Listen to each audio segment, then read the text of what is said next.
But it was a job that we thought was going to move on, and everybody was happy that they was working because they was working with nuclear fuel and working for the government. And after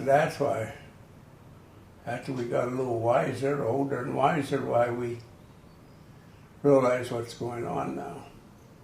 Well, the nature of the beast is you can't see it, smell it, taste it. And since there was no emphasis placed on it, even the little bit of training you had when you went in, you thought, well, what am I getting into? This was all brand new at the time. You have to remember. These people, I and all these other people needed jobs. You needed a job. You needed a job. To work. There's no work around here. And it was you didn't make a whole lot of money. Buck and a half hour. Buck and a half an hour. That's what we started. But you had that $90 every week coming in, So that helped out a lot, just because you had a steady job. Well, I came from, down at Allegheny Lebanon because I was laid off all the time. So I ended up working there and just stayed there for 10 years. Then they were going to sell out, and they told us we could get another job. They hated to see us go, but they didn't have a buyer yet. That was in '71, so that's when I went to the coal mine. Ended up in there for 23 years. It was nothing but an old steel mill. They come in, remodeled it, but it still had the dirt floor, and it was colder than heck in there in the wintertime. And as soon as we left the front entrance of the place, we had to put on lab coats and they call booties, covers over our shoes to walk through the place. And the place was, after you got down through the plant, it was saturated with acid. And half the guys come out with their shoes burned off of them. After a couple months of work, their shoes would be eaten off of them. And then I was transferred down to the plutonium plants in Parks Township, and I thought I was walking into a palace. It was clean and nice and everything, but we still didn't know the danger of the place. In 1965, working at NUMEC, we had predominantly plutonium and uranium that we worked with. The plutonium was contained in glove boxes and the uranium was in the open atmosphere. There were no controls on the workers. We didn't understand what we were dealing with at that time. We had, again, things in the open air, and we worked in glove boxes. The glove box was a plastic plexiglass cube with rubber gloves in it, and you handled the toxic materials, the plutonium, with the rubber gloves like you were working with it on a shop bench. So you had all the hazards of a shop bench. There were pointy things, there were sharp things, there were jaggedy things, and quite often, on a daily basis, little holes would perforate the rubber gloves you were wearing. And you would come in and out of the glove box many times during the morning.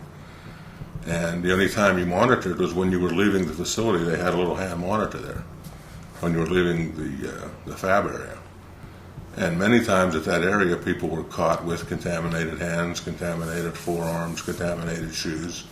Then they were sent to the decon. But that entire morning when you were working with that contamination. Well, I was working along Richmond with Mutt Depshield, we called Mutt. And he would smoke, and he'd laugh right on the dust was, yellow like. He's dead too. Yeah, he'd lay a cigarette on that. And I'd say, Mutt, don't smoke that cigarette when you're laying it in uranium. Oh, he said it won't hurt you. And he'd blow that off there. Yeah, that's what it did. A lot of people. Well, I didn't think it would really. Yeah, a lot of people do. Bother Especially if it was low and rich, they figured you were safe there. Minor incidents. I was never involved in a giant major incident like a glove box explosion. I was contaminated many times. The glove would get perforated. Sometimes you knew the glove got perforated. You pulled your hand out and you knew that now your hand was contaminated. So you went over, they had a little room. You went over and you washed your hand. If that didn't get it off, you contacted health safety. They may put potassium permanganate on your hand. They would dissolve potassium permanganate crystals and make a liquid out of it.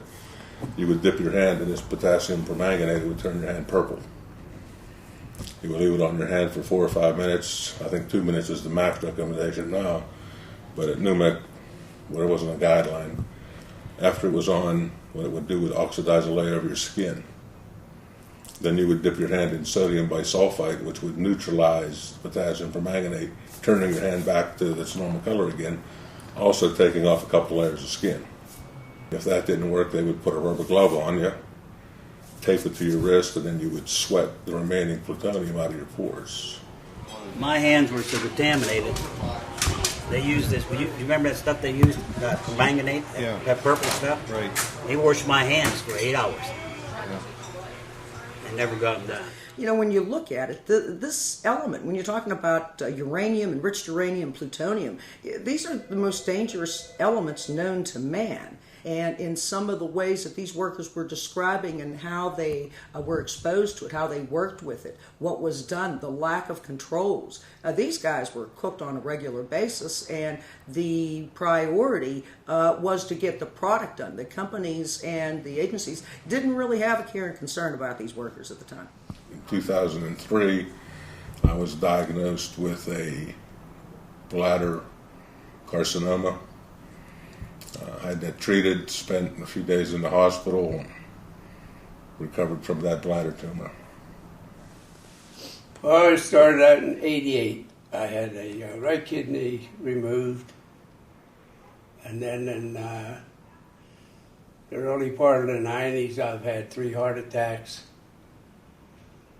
And then I moved up on into '96, had the bladder and prostate taken out, which was cancerous. And somewhere in '03, I had a triple bypass, defibrillator, pacemaker, and that's about it with me. And I'm one piece yet. My name is Gary Walker, and I'm 67, and I worked at the plant for 30 years. I started in 1959, and I got hurt in '83. After '83, my kidneys quit, and I was on dialysis for 2.5 years. Then I got a transplant for 13. After the transplant, I got cancer, and I'm waiting right now for another. I'm on dialysis again. I've been on for 3 years, 3 times a week, Monday, Wednesday, Friday, 6 in the morning to 11, and I'm waiting for a kidney right now. Yeah, I had my paperwork turned in on July 31st of '01. And we had a lot of paperwork. I have a stack of paperwork down there. It must weigh 30 pounds. A lot of it, I've spent my own money to, well, all of us, we spent our own money to pick up our medical forms from the hospitals and doctors. They charged us $1 a sheet to have things made up. And we've been getting phone calls back and forth, and the NIOSH would send me updated programs of what's going on. We made many phone calls, and they just kept passing the buck too. The company and the government was forgetting about these workers, clearly. When I testified in Chicago, I clearly said that while the company pulled the trigger, the government drove the getaway car here.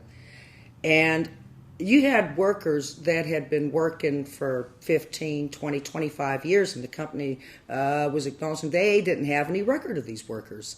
And, you know, this is really sad. When they were mandated by federal law to keep these things, It was the workers, but it was families and the grassroots efforts involved in this because of the enormous amounts of cancers.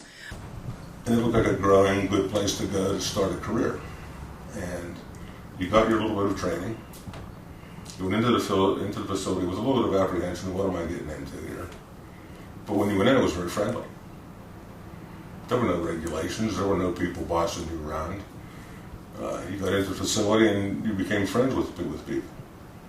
The longer you stayed there, and the less restrictions that were placed upon you, it was an everyday thing. You reported there 6 days a week, 7 days a week.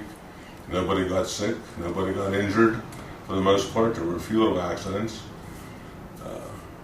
but everybody looked happy. Little did we know the contamination was on you and in you and on your shoes and on your pants. And after we got down there, what was floating through with the plutonium in the air. And so we was actually dumb about it. We didn't know it. And the people there, some of them knew it, and they never told us. So after all these years, why, this is what's happening to us. Now the place is all tore down, and here we are trying to move on.